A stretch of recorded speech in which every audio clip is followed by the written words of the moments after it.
जय माता दी। मैं हूं हेमा भारती और आप देख रहे हैं मेरा चैनल माँ हेमा चैनल। तो फ्रेंड्स, एक और नए वीडियो में बहुत बहुत स्वागत है आप सबका। उम्मीद करती हूँ कि आप सब स्वस्थ होंगे, मस्त होंगे और जहां कहीं भी होंगे बहुत खुश होंगे। और हमेशा की तरह माता रानी की कृपा से मैं भी बहुत खुश हूँ। तो चलिए फ्रेंड्स, इस वीडियो में जानते हैं कि अपने घर के मंदिर में क्या रखें, क्या ना रखें, कैसी तस्वीर रखें, मूर्ति रखें, या हम प्रतिदिन मूर्ति को स्नान कराएं या ना कराएं, कैसे पूजा करें, कैसे आरती करें, क्या भोग लगाएं, कैसे सब कुछ करें अपने घर के मंदिर में, क्या कुछ रखें क्या ना रखें, सब कुछ इस वीडियो में जानेंगे।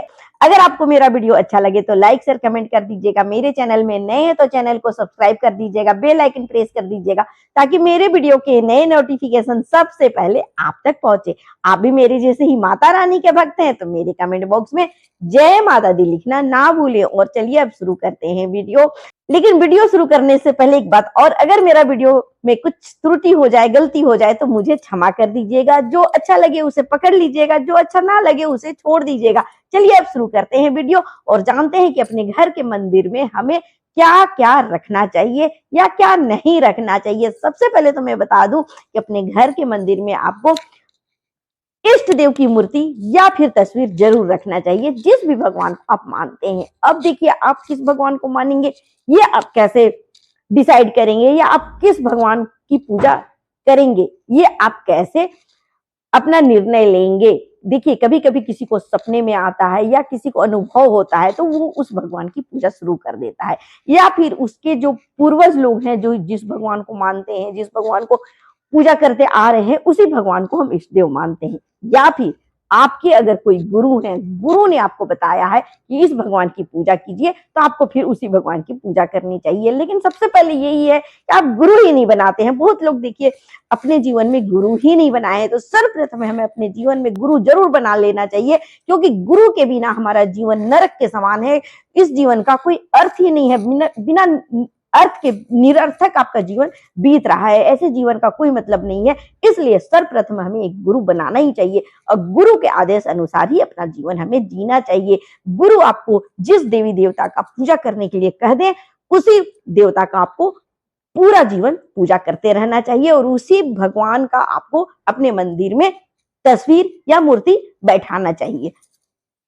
तो ये हो गया आपके इष्ट देव, उनकी पूजा करें। और देखिए, एक ही अगर आप मंदिर में रखते हैं तस्वीर या मूर्ति ना, तो सबसे शुभ होता है। लेकिन अगर आपका मन नहीं मानता है, देखिए मैं इस पर भी एक वीडियो बनाऊंगी कि अगर आपका मन सारे देवी देवता को पूजा करने का हो रहा है तो इसके क्या फायदे हैं, क्या नुकसान है, या फिर आपको सिर्फ एक भगवान में ही मन लग गया है तो इसका क्या मतलब है, मैं अगले वीडियो में जरूर बताऊंगी। लेकिन इस वीडियो में मैं आपको बता रही हूँ कि अपने मंदिर में हमें क्या रखना चाहिए, क्या नहीं रखना चाहिए, कैसे हमें पूजा आरती वगैरह करना चाहिए। तो आप अगर एक ही मूर्ति, एक ही भगवान की पूजा करते हैं तो बहुत ही अच्छा है, बहुत बढ़िया बात है। आप आराम से पूजा कर सकते हैं और आपको पूरा पूरा फल आपको इसका मिलता है। लेकिन अगर आप पंचदेव की भी पूजा करते हैं तो मैं सबसे पहले आपको पंचदेव बता देती हूँ कि पंचदेव की पूजा में किस किस भगवान की हमें पूजा करनी चाहिए। सर्वप्रथम तो देखिए, भोले बाबा है, शिव शक्ति उनका परिवार है, उसमें आप शिव, पार्वती और फिर गणेश जी की मूर्ति या तस्वीर रख सकते हैं।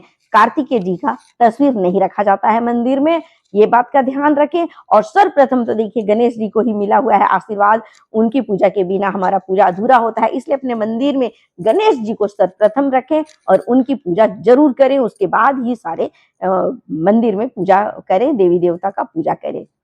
पहले पूजा गणेश भगवान की ही होती है। तो ये हो गए 3 देवी देवता। उसके बाद आपको हनुमान जी का तस्वीर जरूर रखना चाहिए, क्योंकि देखिए घर जब भी हम बनाते हैं, घर में निवास करते हैं, तो सबसे पहले हमें यही डर होता है कि घर शुद्ध है कि नहीं, पवित्र है कि नहीं, किसी तरह का कोई इसमें ऐसी बात तो नहीं, भय बना रहता है। तो इस भय से अभय होने के लिए हमें हनुमान जी का मूर्ति तस्वीर जरूर रखना चाहिए, ताकि हमें हमें अपने जीवन में निडरता हो, अभय बना रहे, भय ना हो। इसके लिए हमें हनुमान जी की पूजा जरूर करनी चाहिए। लेकिन जहां तक हो सके घर की महिलाओं को भगवान को नहीं छूना चाहिए, तस्वीर में नहीं कुछ चढ़ाना चाहिए, क्योंकि ये ब्रह्मचर्य है, इसलिए घर के जो पुरुष हैं उन्हें ही पूजा करना चाहिए हनुमान जी का। हालांकि तस्वीर आप जरूर रखें, उससे क्या होगा कि घर में हमेशा शांति बनी रहेगी, कोई डर भय नहीं लगेगा। अब हो गया, ये 4 हो गया। अब 5वें देव जो हैं वो है सूर्य देवता। तो सूर्य देवता की आप तस्वीर भी रख सकते हैं, या फिर उन्हें तो आप साक्षात जा करके मतलब पूजा कर सकते हैं, जल चढ़ा सकते हैं। तो उन्हें, उनके लिए ऐसा कोई कुछ नहीं है कि मंदिर में आपको रखने की जरूरत है, आप साक्षात जा करके सूर्य देवता की पूजा करें। ये हो गए पंचदेव, ठीक है। अब जानते हैं कि हमें कैसी तस्वीर रखें या फिर हमें कौन सी मूर्ति रखनी चाहिए। देखिए, हम कहीं भी जाते हैं ना, तीर्थ व्रत कहीं भी कुछ करने जाते हैं धाम में, तो जो भी हमें मूर्ति मिलता है, तस्वीर मिलता है, उठा के ले आते हैं और अपने मंदिर में रख देते हैं। और इस तरह से ना जाने कितने मंदिर में कितने तस्वीर और मूर्ति भरते जाते हैं। ये गलत है, क्योंकि देखिए, जब आप कोई तस्वीर या भगवान देवी देवता का मूर्ति रखते हैं ना, तो आप रखें तो आपको उस तरह से उनका सेवा भी करना पड़ता है। अब बहुत ज्यादा हम रख तो लेते हैं, लेकिन उतना हम कर नहीं पाते हैं, है ना। जल्दी जल्दी में पूजा करते हैं, किसी भगवान को हम धूप दिखाते हैं, किसी को आरती करते हैं, किसी को फल प्रसाद चढ़ाते हैं, किसी को हार पहनाते हैं, किसी को पुष्प चढ़ा, या फिर कितना सारा गलती हो जाता है। तो इसलिए इतना ऐसे अंदाजी आप मंदिर में देवी देवता को ना भरें, आप लाए ही नहीं। सबसे पहले तो जो आपके पंचदेव हो उतना ही में पूजा करें, इष्ट देव को ही पूजा करें। और अगर आप इस तरह से रख भी लिए हैं तो आपको मूर्ति नहीं रखना है। अगर आप मूर्ति रखे भी हैं तो अंगूठे से छोटे मूर्ति रखें, बड़े ना रखें। अगर बड़े मूर्ति रखते हैं तो फिर उनका सेवा एक अलग तरीके से होता है, बहुत सिस्टम से करना पड़ता है, जो गृहस्थ में बहुत ही मुश्किल होता है। तो इसलिए आप तस्वीर रखें और तस्वीर की पूजा करें। तस्वीर में उतना नियम नहीं होता है, ये बात हो गई। अब आप जो मूर्ति रखे हैं तो उसे आपको जरूर से जरूर प्रतिदिन स्नान कराना ही है। और अगर तस्वीर रखे हैं तो उसमें आप फूल से छिड़काव कर सकते हैं और इस तरह से पोंछ भी दीजिए कपड़े से, ये उनका स्नान हो जाता है तस्वीर का। लेकिन आप मूर्ति रखे हैं धातु का, तो फिर आपको उसे प्रतिदिन स्नान कराना होगा। ये भी हो गया। अब क्या भोग लगाएं? देखिए, 3 तरह का भोग लगाया जाता है। एक तो हो गया सूखा भोग, जिसमें की होता है मिश्री हो गया, बतासा हो गया, इलायची दाना हो गया, ड्राई फ्रूट हो गया, ये सब सूखा भोग होता है। तो इसे आप वैसा ही भोग लगाएं जो आप प्रतिदिन लगा सकते हैं, या फिर पहले ही आप भगवान से क्षमा याचना कर ले कि देखिए, मैं कभी इधर जाऊं उधर जाऊं, कभी मेरा नहीं हो पाए पूजा, तो भगवान को क्षमा याचना कर ले कि अगर इस तरह से कभी हो जाए, भूल चूक नहीं चढ़ा पाए तो मुझे क्षमा कर दीजिएगा। ये आप जरूर कर ले, भगवान को के सामने बोल दें। अगर आप फल चढ़ाते हैं तो आप भगवान को बोल दे कि जैसा सुविधा होगा मैं वैसा ही मौसमी फल वगैरह चढ़ा पाऊंगा। कभी देखिए, फल हर समय एक ही फल हम नहीं चढ़ा पाते हैं, इसलिए मौसमी फल आप चढ़ाएं और उसके लिए भी आप क्षमा याचना मांग ले भगवान से कि जैसा हमें सुविधा हो पाएगा, जैसा बन पाएगा, हम वैसे ही आपको भोग लगा पाएंगे। ये आप प्रार्थना कर लें। तीसरा भोग होता है, वो होता है रसोई में बना करके। जिस तरह से हम लोग अपना भोजन तैयार करते हैं, वैसे भगवान के लिए भी बहुत लोग भोजन तैयार करते हैं और इस तरह से आप भोजन बना करके भी भगवान को भोग लगा सकते हैं। लेकिन इसमें बहुत ही शुद्धता का हमें ध्यान रखना पड़ता है, रसोई हमें साफ रखना पड़ता है, खुद शुद्ध रहना पड़ता है, और तब भगवान का भोग बनाया जाता है, प्रसाद बनाया जाता है, और तब फिर भगवान को भोग लगाया जाता है।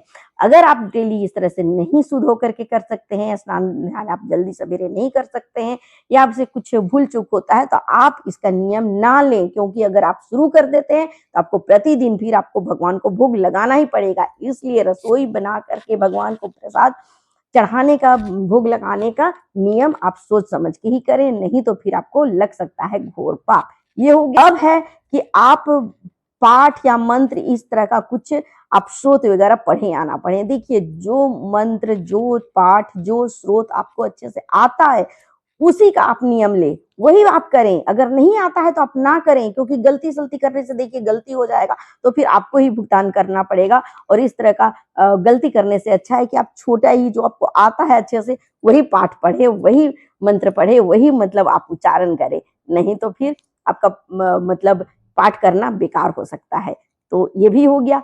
अब आपको आरती किस टाइम में करना है ये आपको बता देती हूँ। तो देखिए, आरती ऐसे तो दोनों टाइम ही करना चाहिए, लेकिन अगर नहीं, सुबह का नहीं हो सकता है तो कोई बात नहीं, आप बस शाम में आरती करें, लेकिन अगर करते हैं आरती तो जरूर करें संध्या समय में, और सुबह का आरती आप नहीं भी करेंगे तो चलेगा।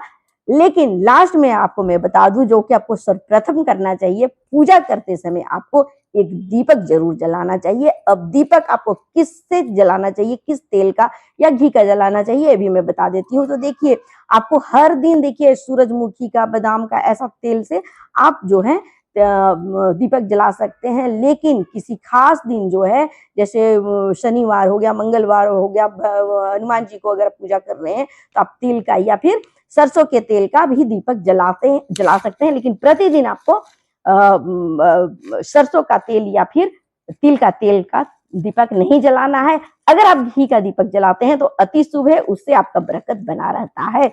तो इस तरह से कोशिश करें, घी का तेल का दीपक जलाएं। लेकिन आपको सर्वप्रथम दीपक जला करके ही पूजा शुरू करना है मंदिर में। तो उम्मीद है फ्रेंड्स कि आपको समझ में आ गया होगा कि मंदिर में हमें कैसे पूजा करना चाहिए। अब मैं आपको बता देती हूँ कि कौन से वो 3 चीज हैं जिसे हमें मंदिर में जरूर रखना चाहिए। तो नंबर 1 है कि दीपक आपको जरूर रखना चाहिए जला करके मंदिर में। दूसरा है कि आपको कलश का स्थापना जरूर करना चाहिए। अगर आप कलश नहीं रख पाते हैं, उसमें नारियल और इस तरह से आपका व्यवस्था नहीं होता है, तो एक लोटे में, कोई पीतल का लोटा या तांबे के लोटे में जल या गंगा जल भर के कोने में जरूर रखें। और तीसरा है वो है शंख। शंख को आप एक पात्र में लाल कपड़े से लपेट के मंदिर में जरूर रखें। इससे विष्णु जी, लक्ष्मी जी खुश होती हैं, प्रसन्न होती हैं, और आपके घर में धन दौलत हमेशा बना रहता है। इसलिए आपको शंख भी जरूर रखना चाहिए। तो ये 3 चीज थे जो आपके मंदिर में आपको रखना ही चाहिए। तो चलिए फ्रेंड्स, उम्मीद है कि आपको अच्छे से समझ में आ गया होगा कि अपने मंदिर में हम क्या रखें, क्या ना रखें और कैसे पूजा करें। तो इसी तरह के अच्छे वीडियो, धर्म से जुड़ा हुआ, पूजा पाठ से जुड़ा हुआ अच्छे वीडियो देखने के लिए मेरा वीडियो देखते रहें। अगले वीडियो में नए विषय के साथ फिर मिलते हैं। तब तक के लिए हमें आज्ञा दीजिए। जय माता दी।